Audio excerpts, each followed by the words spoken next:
All right, guys, welcome to Unit 4. In Unit 4, we're going to be talking about properties of exponents. So, to begin with, we need to talk about what an exponent is. So, an exponent determines how many times a number or quantity is going to be multiplied by itself. As an example, let's take a look at 5 to the third power. What that looks like is this right here. So, 5 to the third power. So, 5 with an exponent of 3. So the base is the number 5. That's what's being raised to the power.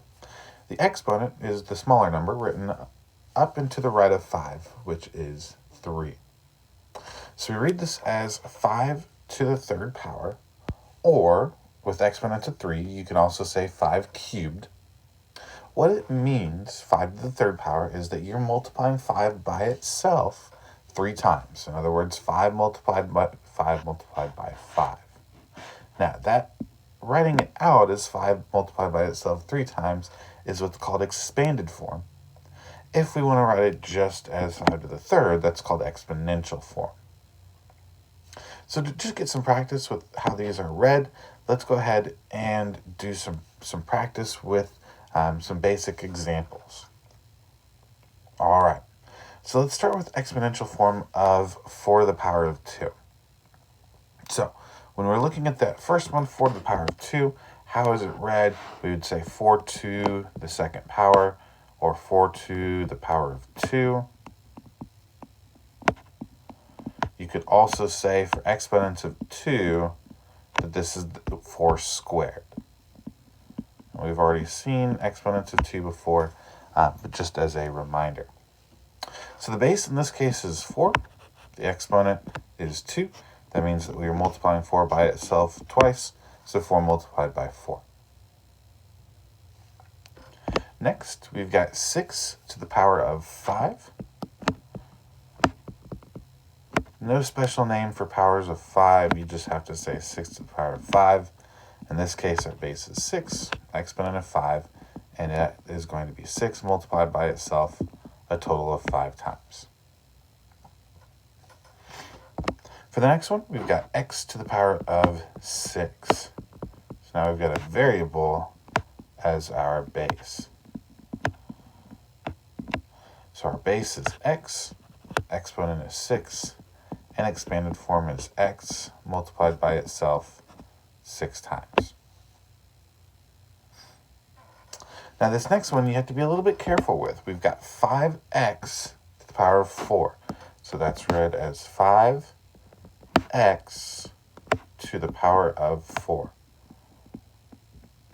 Notice that only one of those is the base. It turns out 5 is actually not a base. It's actually just the coefficient or the number in front.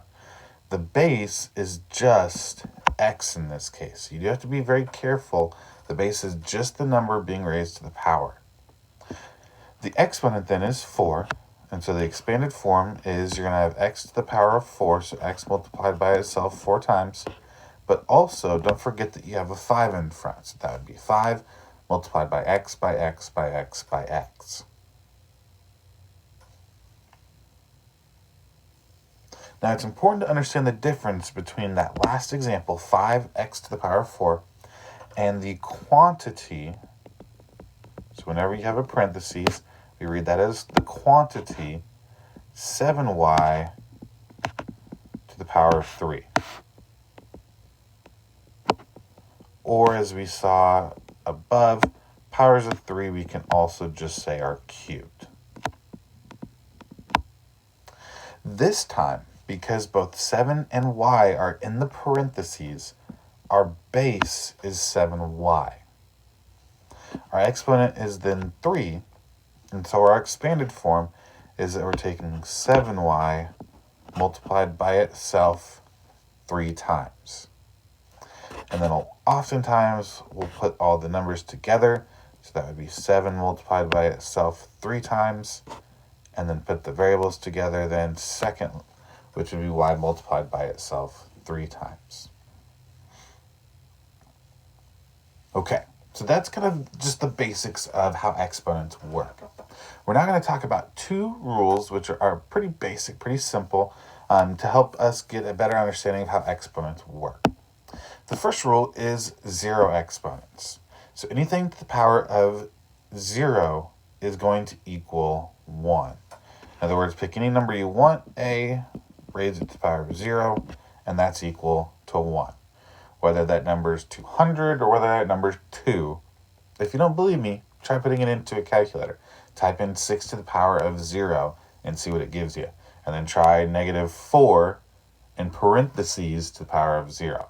With negatives, it's got to be in parentheses. In fact, when it's in parentheses, and let's just take a look at that, like this very first example, -7,001, so that quantity to the power of 0, because everything is in parentheses, this does in fact equal 1. Now, we're going to see how that's different in some later examples. But for the next example, for b to the power of 0, once again, that's just 1. Now, for this third example, where we've got negative, the quantity 3 to the 0th power, it's important to notice where the negative is. And it's also important to remember order of operations. Remember, exponents become before multiplication. In other words, for this next example, we have to take 3 to the power of 0 first, which is 1, but then we have to put the negative in front. And negative parentheses 1 is -1. That would be our answer for this third example. Now notice that that's different from this last example on that first row. Now the negative is inside the parentheses. So just like the first example, where we had the -7,001 all in parentheses to the power of 0, same idea on this last one, -3 is all in parentheses to the power of 0. That does in fact equal 1. Now, only what's being raised to the power of 0 is equal to 1. Nothing else. In other words, on this next example, it's just b to the power of 0, which is equal to 1. The a that's in front is not going to equal 1. It's still just a. And then a multiplied by 1 is just a. There would be our answer for that example. The same is true on this next example. Just this a to the power of 0 is 1. Everything else stays the same. So 4a squared multiplied by 1 multiplied by b to the third. And then multiplying by 1 doesn't change anything, so this would be the same as 4a squared multiplied by b to the third, and then there's our final answer.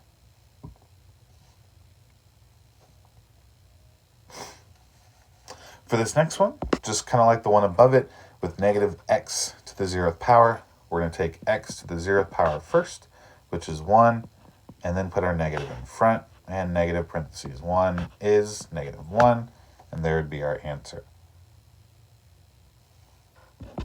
Finally, for this last example, if we take y to the 0th power inside the parentheses, that is in fact 1.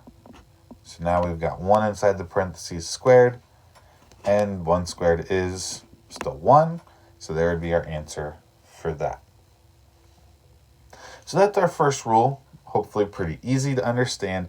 Obviously some cases where you have to be careful with it though, but the 0 exponent should be pretty easy to remember. Let's next talk about our second rule, which is negative exponents. And there's a little bit more you have to be careful with negative exponents, but they're pretty easy too.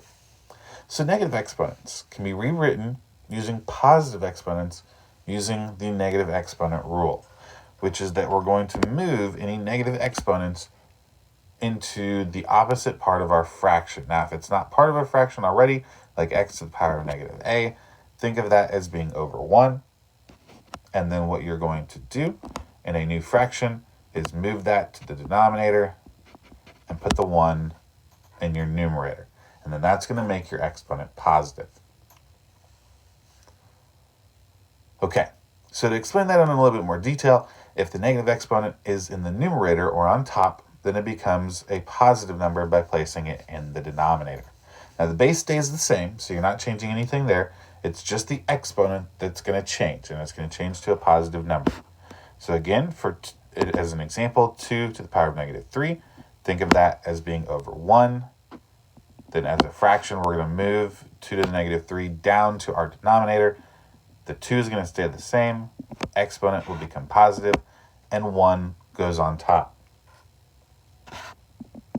So then when we simplify this, remember 2 to the third power is 2 multiplied by itself 3 times. So 2 times 2 times 2 times 2.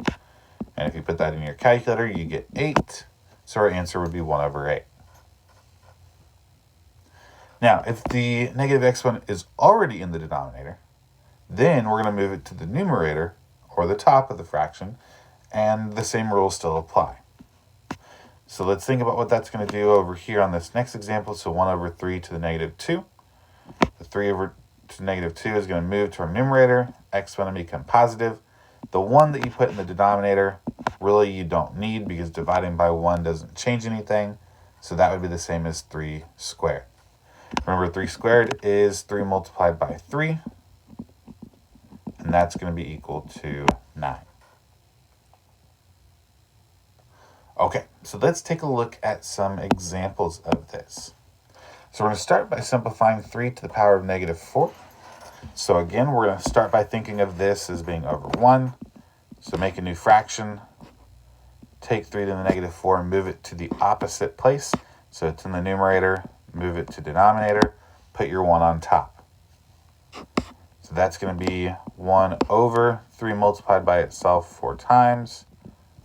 And so go ahead and put that into your calculator. 3 multiplied by itself 4 times is 81. So that would be 1 over 81.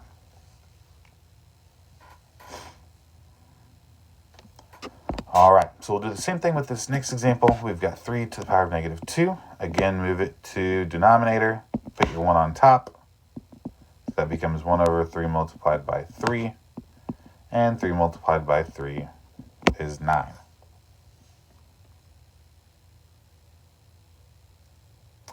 For this next example, we're going to take our we're going to first write it as a fraction. So negative 7 to the power of negative 1 over 1. Then we'll take our exponent, move it down to our denominator, which would be 7 to the power of positive 1. We'll put a 1 on top. Since it was negative 7, we'll make the fraction negative. And there's really nothing to simplify. 7 to the first power is just 7. So 1 over 7, and keep the negative in front. There would be our answer. Now, notice that the negative didn't move with the 7. It just kind of stayed in front. And that's because it wasn't in parentheses. That's different on this last example for the first row. So again, think of it over 1. Because the negative is with the 4 in parentheses, we're going to keep the negative 4, or the negative with the 4 in the parentheses when we move it to our denominator. The negative exponent is going to become positive, and we'll put it under 1. So what that's going to be equal to is we're taking negative 4 multiplied by itself 3 times. And so again, we'll use parentheses to show that. I would recommend, depending on your calculator, if you can, continue to use parentheses when you type that in. It turns out that negative 4 multiplied by itself 3 times is negative 64. So our answer is negative 1 over 64. Okay, so let's look at some more complicated cases. So on this next example, we've got 3a b to the negative 2. Now, thinking of this as a fraction over 1, only the base, which is to the power of our negative exponent, gets moved. In other words, just this b in negative 2 get moved to our denominator. So when we move that, that's going to become b to the power of positive 2. Notice that 3a does not get moved. And if you look at where it is in the original fraction, it's on the top of the fraction in the numerator. So it's going to stay in the top of the fraction in the numerator. So then our answer is 3a over b squared. Let's take another look at an example similar to this.